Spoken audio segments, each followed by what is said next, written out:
सभी भगवत प्रेमियों को प्रेम भरा राधे राधे। श्री धाम वृंदावन में कॉरिडोर की समस्या आ रही है।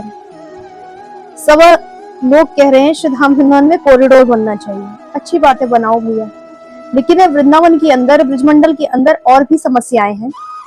जैसे कि अभी कॉरिडोर के कारण यहाँ पर ना कोई भी दिखाई दे रहा है कर्मचारी। यहाँ की माननीय सांसद जी वृंदावन छोड़कर भाग चुकी हैं। एक भी बार उन्होंने यहाँ की परिस्थिति का निरीक्षण नहीं किया। 24 घंटे से ज्यादा हो गया है, यहाँ पर लाइट नहीं आ रही है, यहाँ पर पानी नहीं आ रहा है। सेम वही सिचुएशन पैदा कर दी गई है जो इन्होंने विश्वनाथ बनारस में किया, जो इन्होंने अयोध्या में किया। क्या किया? पहले तो यहाँ पर बिजली काटो, पानी काटो, क्योंकि यहाँ के लोग जो ब्रजवासी लोग हैं, गोस्वामी परिवार है, तीर्थ पुरोहित समाज है, ये सब इसका बहिष्कार कर रहा है। इनकी जो आवाज है वो बाहर तक ना पहुंचे, है ना। वो कैसे होगा? तो पहले बिजली काटो, फिर पानी भगाओ, क्योंकि जब बिजली नहीं रहेगी तो फोन चार्ज नहीं होंगे, फोन चार्ज नहीं होगा तो लोगों की आवाज बाहर तक नहीं पहुंचेगी। तो भैया कॉरिडोर बनाना एक इनका प्रोपेगेंडा हो गया है। इनको कुछ नहीं करना, इनको सिर्फ मंदिर के पैसे से और श्री धाम वृंदावन में जो धन आ रहा है उससे इनको मतलब है। इनको लोगों से मतलब नहीं है। यहाँ तो लोग मर जाएंगे तो भी इनको कोई फर्क नहीं पड़ेगा। ये बात करते हैं 5 एकड़ में बनाने की कॉरिडोर, लेकिन मुझे तो लगता है ये पूरे ब्रजमंडल को ही कॉरिडोर बनाएंगे, क्योंकि अभी तो इन्होंने बिहार जी लिया है, राधा रमन जी लेंगे, मदन मोहन जी लेंगे, अभी तो पूरा ब्रजमंडल ही कॉरिडोर हो जाएगा, है ना। तो यहाँ पे सबसे पहले भैया चारों तरफ आप देखो, यहाँ पे यमुना मैया है ना। आप बिहार जी को कॉरिडोर बनाने की बात करते हैं, लेकिन उस यमुना मैया के जल से हमारे जो सप्तनिधि हैं, जो घर घर में ठाकुर जी हैं, घर घर तुलसी ठाकुर सेवा दर्शन गोविंद जू को, आज आपने लाइट काट दी है यहाँ पर, और घरों की ठाकुरों की सेवा नहीं हो रही है। लोग उठते हैं तो उठ के देखते लाइट नहीं है, जल जलाकर, नल चलाकर देख रहे हैं तो जल नहीं आ रहा। शाम को 4-4 बजे लोगों के, मेरे खुद के घर के ठाकुर की सेवा 4 बजे हुई कल, है तो 4-4 बजे ठाकुरों की सेवा हो रही है। ये हाल तो इन्होंने कर रखा है। यमुना का जल शुद्ध नहीं है, जिस जल से ठाकुर जी स्नान कर रहे हैं उसकी कोई व्यवस्था नहीं है, लेकिन कॉरिडोर बनाना है। अरे ब्रज को क्या आप सुंदर बनाएंगे कॉरिडोर बना के? ब्रज तो पहले से ही सुंदर है ना, उसका जीर्णोद्धार करो ना।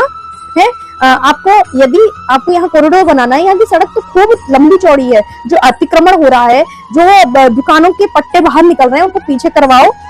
60 फुट सड़क हो जाएगी, तो उसमें से 20 फुट की सड़क पे कम से कम आप रज डलवाओ, दोनों तरफ वृक्ष लगवाओ।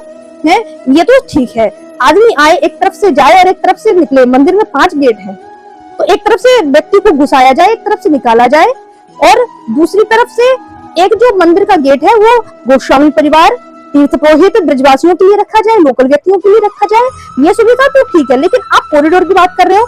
आप प्रेम मंदिर में जाके देखो, 12 एकड़ का मंदिर है, वहां पे भीड़ नहीं समा पा रही है, वहां पे भीड़ को आप नियंत्रण नहीं कर पा रहे हैं, और यहाँ 5 एकड़ में आप भीड़ को नियंत्रण कर लेंगे?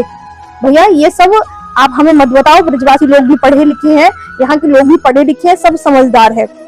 तो ब्रज में आपको ये सब करने की आवश्यकता नहीं है। यदि आपको करना है ना, तो ब्रज में जो भूमि बिक रही है ना, जो निवृत्त निकुंज की लीलाएं जहाँ ठाकुर जी की होती हैं, जिन गलियों में जहाँ पर कुंज राजमान है, कुंजों को खा गए, ब्रजमंडल को समाप्त कर दिया है, उनका चिट्ठा नहीं निकाला जा रहा। लेकिन ब्रज में कॉरिडोर जरूर बनाएंगे आप। तो ब्रज में जो अपनी भूमि है, बिकना बंद होना चाहिए। बाहर की पब्लिक को सिर्फ आए, दर्शन करे और निकल जाए, ऐसी व्यवस्था करनी चाहिए। यदि आप ब्रजवासियों से उनका मंदिर छीन लेंगे, ब्रजवासियों से उनका घर छीन लेंगे, उनसे उनकी दुकानें छीन लेंगे, तो भैया व्यक्ति खाएगा पिएगा क्या? अपने बालकों को खवाएगा का? हाँ, आने वाली पीढ़ी को हम कहा बताएंगे कि ब्रजवासी यहाँ पे मंदिर में सेवा करते, या हमारा ठाकुर यहाँ से निकलता हो, इन कुंजन में है कि दद खानो करता हो, कभी माखन चुराता हो, कभी मटकी फोड़ता हो। आप बोल रहे हो ये कुंजगलियां नहीं है? भैया सबरी कुंजगलियां है। ये जो बोल रहे हैं ना, बहुत कुछ लोग ऐसा बोल रहे हैं कि सबरी कुंजगलियां ना है, तो कौन सा ब्रजवासी? सब ब्रजवासी आना है भाई। ब्रजमंडल में श्री धाम वृंदावन ठाकुर जी को प्राण है ना। तो ब्रजमंडल को बोलोगे है चिन्मय वृंदावन।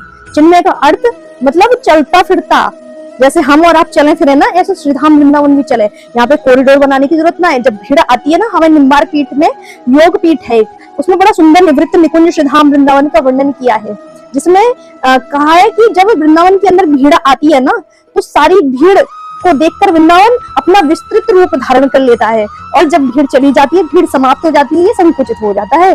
तो इसमें कॉरिडोर की जरूरत नहीं, ये तो चलता फिरता है श्री धाम वृंदावन।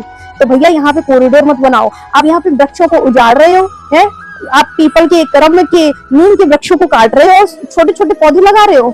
यहाँ पे तो ऐसा सुंदर इसका विकास होना चाहिए कि चारों तरफ जब पब्लिक श्री धाम वृंदावन की सीमा में प्रवेश करे ना, तो लगे कि हाँ सही में ब्रजमंडल में आ गए, ठाकुर की क्रीड़ा स्थली में आ गई, ठाकुर जी का प्ले ग्राउंड है ना। संपूर्ण वृंदावन ही कुंज है, यहाँ पे कुंज हती, तो आप उनको तो नष्ट कर रहे हो। है यहाँ की वृंदावन में जो ठाकुर को 5 वस्तुओं से प्रेम है ना, धेनु, रेणु, वेणु, वृषभानु और नंद सोनू है, उसमें से कछु तो बचो ना, रज रेणु जाके इतनी महिमा हम लोग गुणानुवाद करें, आज वो रज भी बिक रही है। पूरे ब्रजमंडल में आप चले जाओ, कहीं पे कदम का वृक्ष नहीं दिखता, कहीं पे नीम का वृक्ष नहीं दिखता, यहाँ पर आके दर्शनार्थी उसकी छांव में बैठ जाए, आनंद सुकून प्राप्त कर ले। कहीं भी रज नहीं बिछी है, तटीय स्थान को छोड़कर कहीं पर रज का दर्शन नहीं होता। किलो के भाव से रज बिक रही है, तो सब पे आप ध्यान देने तो ज्यादा अच्छा है। कॉरिडोर कोई इसका समाधान नहीं है। कृपा करके ब्रजमंडल के सौंदर्यकरण को बिगाड़े ना। आप बोल रहे हैं सौंदर्यकरण बढ़ा रहे हैं, सौंदर्यकरण बढ़ा नहीं रहे, सौंदर्यकरण को बिगाड़ रहे हैं। श्री धाम जैसो है भाई वैसो ही रहने दो कृपा करके आप, नहीं तो आप लोग आगे जानते ही हैं कि कॉरिडोर बनेगा। इन्होंने वही स्थिति कर दी, अयोध्या की आवाज भी नहीं पहुंची है, विश्वनाथ की आवाज भी नहीं पहुंची, कहीं के लोगों की आवाज नहीं पहुंची, वही ये हम लोगों के साथ कर रहे। भैया अभी जाग जाओ, समय है, सब रोडों पे उतरो, इनका बहिष्कार करो कृपा करके। और इनका जब तक हम लोग बहिष्कार नहीं करेंगे तब तक कुछ नहीं होने वाला। हम शांतिपूर्वक इनसे कह रहे हैं, और ये शांतिपूर्वक नहीं मान रहे हैं, तो हमें कुछ ना कुछ तो करना पड़ेगा। राधे राधे।